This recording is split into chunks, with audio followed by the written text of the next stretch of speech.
You may have seen my last video of the train being stuck, and right now, if my friend drives forward, which I'll tell him to do in a minute, you'll see the train will move forward without being a driver. Okay? Move forward.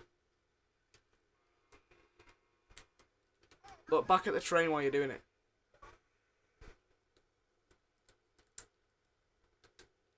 Look back at the train.